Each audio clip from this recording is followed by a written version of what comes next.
যে বোতল হয়তো ডিফারেন্ট কিন্তু হুইস্কি এক। সো আপনার এই যে ভিতরের যে জিনিসটা সেটা একই যদি থাকে তাহলে তো জুলাই সনদ বলেন, আমাদের গণ অভ্যুত্থান বলেন, আমাদের বিপ্লব বলেন, আমাদের নতুন বাংলাদেশ গড়ার যে প্রত্যয় বলেন, সবকিছুই কিন্তু ভুলণ্ঠিত হলো। অনিয়মতান্ত্রিকভাবে অডিট কিংবা কোনো জবাবদিহিতা ছাড়া কোনো বেসরকারি সংগঠন সবার কাছ থেকে এইভাবে চাঁদা তুলতে পারে না। সংগঠন তার সদস্যদের কাছ থেকে চাঁদা নিতে পারে মাসিক ভিত্তিতে অথবা ষান্মাসিক ভিত্তিতে অথবা বাৎসরিক ভিত্তিতে, কিন্তু দৈনিক ট্রাক চলাচল করলে বা পরিবহন চলাচল করলেই যে চাঁদা তোলা হয় সেটা কোনোভাবেই সমঝোতার ভিত্তিতে নয় এবং সেটা নৈতিক নয়, সেটা অবশ্যই অনৈতিক এবং সেটা এক্সটর্শন, চাঁদাবাজি। একজন বলতেছে সড়কের সমঝোতার ভিত্তিতে টাকা নেওয়া চাঁদা নয়, আর আরেকজন কি বলছে যে বেতন দেওয়া হয় সেই বেতনে যদি আপনি আইনের শাসন প্রতিষ্ঠা করতে না পারেন আপনি চাকরি ছেড়ে দিয়ে চলে যান। স্ট্যান্ডিংটা দেখেন। আপনি যে যুক্তিতে বললেন যে না শপথের বিধান নাই, তাহলে ডক্টর ইউনূস অবৈধ, এই ইলেকশন ডাকাটা অবৈধ, মানে দুইটা ইলেকশনই তো একসাথে ডাকছেন।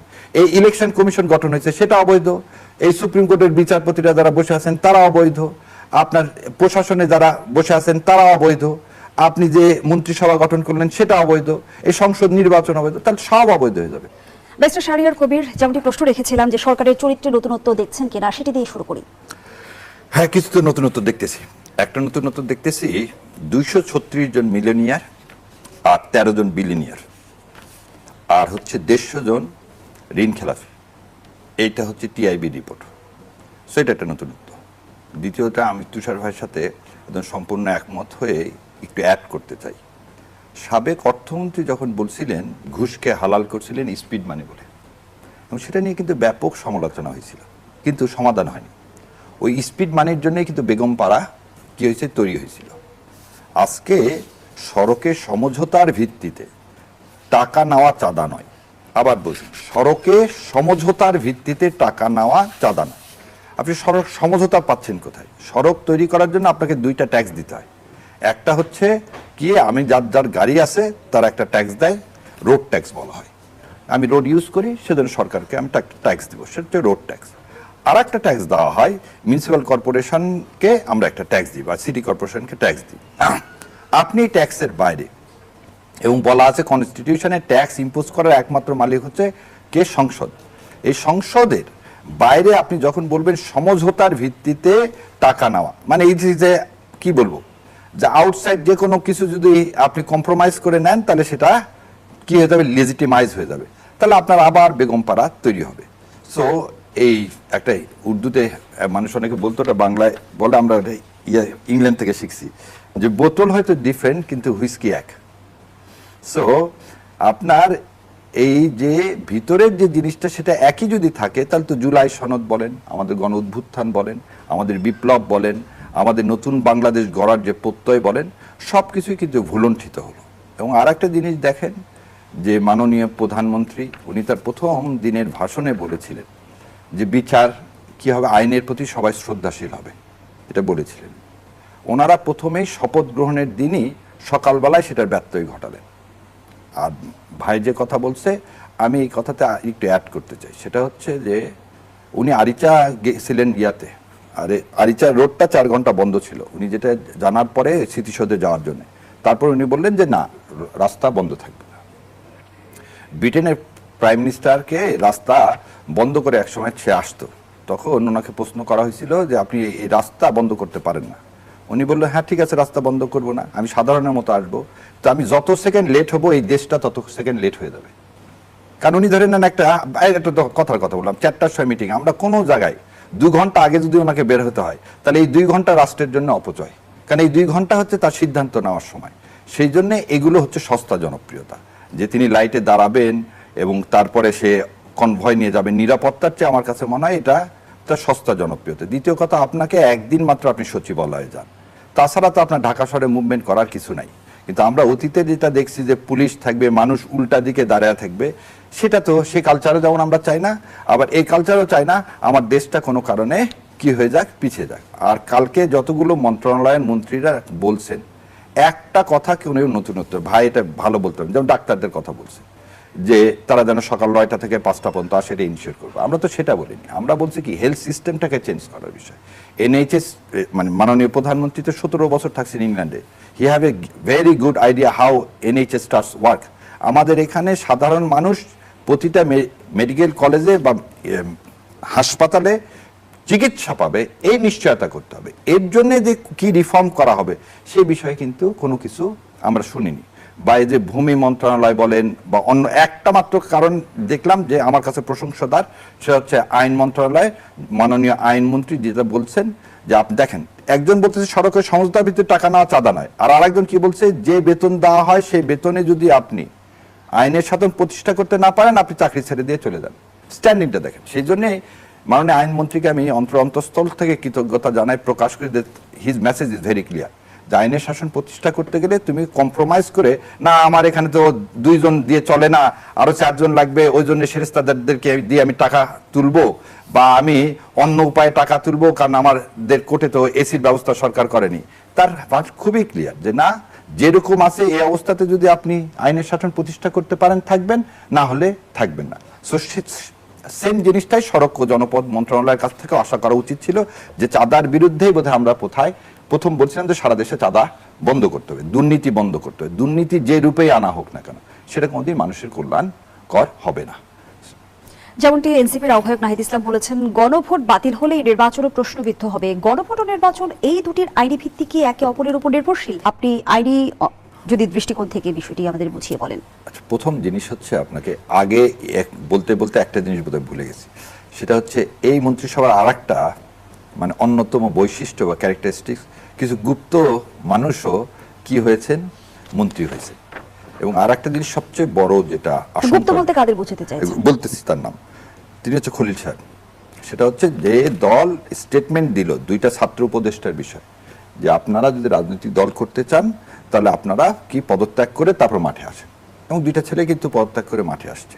কিন্তু সেই দলই আবার যখন এই খলিল সাহেবের কিন্তু অপসারণও বিএনপি দাবি করেছিল, এবং সবচেয়ে জোরে সোরে, এবং যে কয়জন উপদেষ্টার বিরুদ্ধে অভিযোগ করেছিলেন তার মধ্যে কিন্তু উনি ছিলেন। কিন্তু হঠাৎ করে তাকে পররাষ্ট্র মন্ত্রণালয় দেওয়া হলো, এবং সবাই যখন জানে he is a close friend of Ajit Doval, এবং কি কারণে দেওয়া হলো আমরা জানি না, কিন্তু এটা মনে হয় এই সরকারের জন্য খুব একটা সুখকর হবে না। এবার আপনার প্রশ্নের উত্তরে আসে, সেটা হচ্ছে আমরা সবাই বলতেছি যে আইন মেনে চলব, এবং এখানে একটা কথা বলা হচ্ছে যে সংবিধান অনুযায়ী ইউনূস সরকার গঠন হয়েছে, এবং 3য় তফসিলের কথা বলা হচ্ছে, সেখানে যেহেতু শপথের বিধান নাই সেই জন্যে এই জুলাই সনদের শপথ নিতে পারবেন না বিএনপি।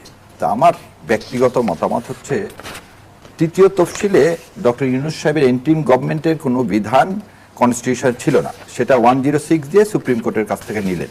কিন্তু সুপ্রিম কোর্ট তো আর বলেনি 3য় তফসিলে একটা শপথ কি আপনারা অ্যাড করেন।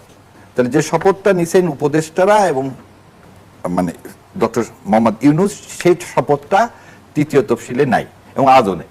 সো যদি সেই শপথটা বৈধ হয়ে থাকে তাহলে আজকে এই যুক্তিটা একটা ছোট জগন্নাথের মতো। থার্ড জিনিস, আপনি কিছু মানবো কিছু মানবো না, এটা হবে না। যেটা আমার কাছে আজকে সবচেয়ে বড় দুঃখের বিষয় হয়েছে, সেটা হচ্ছে মেজর হাফিজ সাহেব আজকে একটা স্টেটমেন্ট করছে। মেজর হাফিজ সাহেব স্টেটমেন্ট করছে, গণভোটে রাজি না হলে নির্বাচন দিত না ইউনূস সরকার। ইউনূস সরকার হচ্ছে আমাদের সরকার, ইউনূস সরকার গণভোটে না দিলে নির্বাচন দিত না, সেজন্য আমি রাজি হয়েছি, কিন্তু এখন গণভোটের ভিত্তি নাই। তাহলে এটা কি একটা প্রতারণা হয়ে যাচ্ছে না জাতির সাথে, সমস্ত মানুষের সাথে? এবং আপনি আরো একটা জিনিস দেখেন, 68.2% মানুষ ভোট দিচ্ছে হায়ের পক্ষে, এবং কি তাজ্জব একটা ব্যাপার, গোপালগঞ্জে কিন্তু 3টা সিটে কিন্তু বিএনপি দিচ্ছে, কিন্তু সেখানে আবার না ভোটে দিচ্ছে।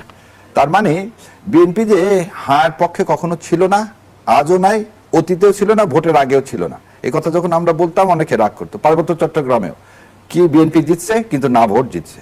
তার মানে কি বিএনপির যারা ভোটার তারা কিন্তু হ্যাঁ ভোটে ভোট দেয়নি। তাহলে হ্যাঁ ভোটে কারা ভোট দিলেন? হ্যাঁ ভোটে সাধারণ মানুষ, যারা কি জন্য দিলেন? জুলাই সনদকে বাস্তবায়নের জন্য। তাহলে আপনি 68%, আপনি পাইছেন 51%। তাহলে আপনি 68% লোকের যে মতামত, তাকে কি আপনি সমর্থন করবেন না সম্মান প্রদর্শন করবেন? এটাই তো গণতন্ত্রের নিয়ম। আর আপনি যে যুক্তিতে বললেন যে না শপথের বিধান নাই, তাহলে ডক্টর ইউনূস অবৈধ, এই ইলেকশন ডাকাটা অবৈধ, মানে 2টা ইলেকশন তো একসাথে ডাকছে। এই ইলেকশন কমিশন গঠন হয়েছে সেটা অবৈধ, এই সুপ্রিম কোর্টের বিচারপতিরা যারা বসে আছেন তারা অবৈধ, আপনার প্রশাসনে যারা বসে আছেন তারা অবৈধ, আপনি যে মন্ত্রিসভা গঠন করলেন সেটা অবৈধ, এই সংসদ নির্বাচন অবৈধ, তাহলে সব অবৈধ হয়ে যাবে। ডক্ট্রিন অফ নেসেসিটির কারণে যদি জিয়াউর রহমান সাহেব সিএমএলএ থেকে রাষ্ট্রপতি হিসেবে শপথ নিয়েছিলেন, সেটাও কনস্টিটিউশন ছিল না, কিন্তু সেদিন সে এ দেশকে রক্ষা করার জন্য নিয়েছিলেন। ডক্টর মোহাম্মদ ইউনূসকে আমরা সবাই মিলে বসাইছি, তখন সংবিধানের বালায় ছিল না। আজকে এই ইলেকশনটা হতে হবে গণতন্ত্রের জন্য, সেটাও আমরা করেছি। সো আপনি মেনে নিয়ে যখন ভোট করছেন তখন, এবং আরো একটা জিনিস দেখেন, এইটা এই 25 তারিখে আসছিল গণভোটের, এটা যদি আপনি আদেশটাকে ইলিগালি ভাবতেন তাহলে আপনি রিট ফাইল করতেন, করে চ্যালেঞ্জ করতেন। ভোটের পরে কেন বললেন যে না, ওটা আমি একটা চাণক্য পলিসি নিছিলাম, ভোট হয়ে যাক তারপর আর আমি এটাকে অস্বীকার। ধন্যবাদ জানাচ্ছি ব্যারিস্টার শাহরিয়ার কবির। জনাব আব্দুল লুৎফ স্যার, কি বলবেন?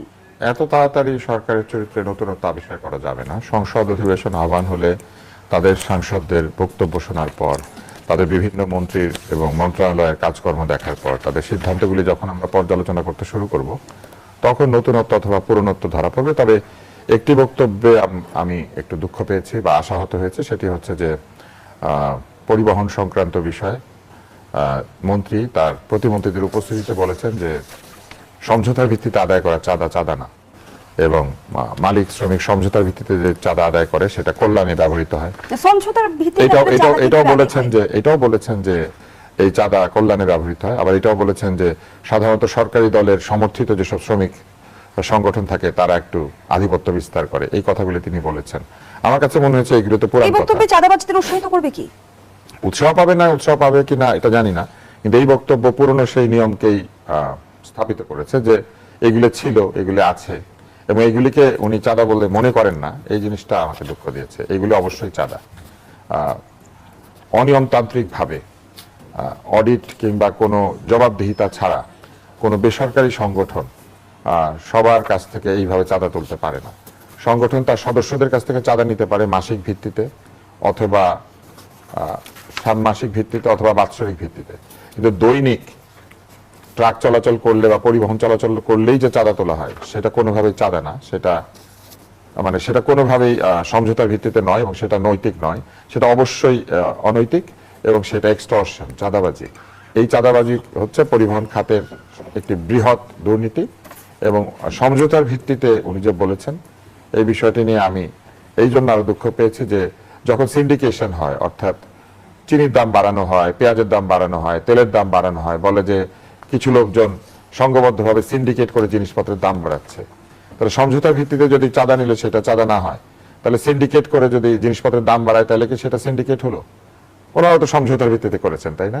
দিনের শেষে এই পয়সাগুলি সাধারণ জনগণ দেয়, দ্রব্যমূল্য বাড়ে, অনিয়মতান্ত্রিক আচরণ বাড়ে, এই চাঁদাবাজি নিয়ে দখল বেদখল বাড়ে, এমনকি চূড়ান্ত ক্রাইম বা ক্রিমিনাল কাজকর্ম হয়। তাহলে আমার কাছে মনে হয় যে উনি যেটা বলেছেন এটা অনেকটা এবং বলা হচ্ছে যে সরকারের সামনে পাহাড় সম চ্যালেঞ্জ রয়েছে, সেই চ্যালেঞ্জ মোকাবেলা করতে চ্যালেঞ্জ পাহাড় নাকি পিঁপড়া এটা কোনো ইম্পর্টেন্ট বিষয় না। সরকারের সামনে যা থাকবে সরকারকে সেটাই মোকাবেলা করতে হবে। অতএব পাহাড় সম রয়েছে অথবা পিঁপড়া সম রয়েছে তাতে কি? যেভাবে মন্ত্রিসভা গঠন হলো সেখানে নতুনত্ব দেখছেন কি? না, সেখানে তো নতুনত্ব আছে। সেখানে তো অধিকাংশ আছেন যারা, মানে অনেকেই আছেন যারা প্রথমবার এমপি হয়েছেন, তো এটা নতুন না। 24 প্রতিমন্ত্রী সবাই নতুন। হ্যাঁ, তো এটা নতুন না, নতুনত্ব তো অবশ্যই আছে। নতুন মানুষ এসেছেন, হয়তো নতুন চিন্তা আসবে। এটার জন্য তো আমি বলেছি যে সরকারের নতুনত্ব বিবেচনা করতে গেলে এখনই বলা যাবে না, এটা একটু ধীরে বলতে হবে। তবে আজকের বক্তব্যটা নতুন না, বরং এইটা আগের চাইতেও আমি বলবো যে একটা পর্দাহীন বক্তব্য হয়েছে, এটা ঠিক হয় না।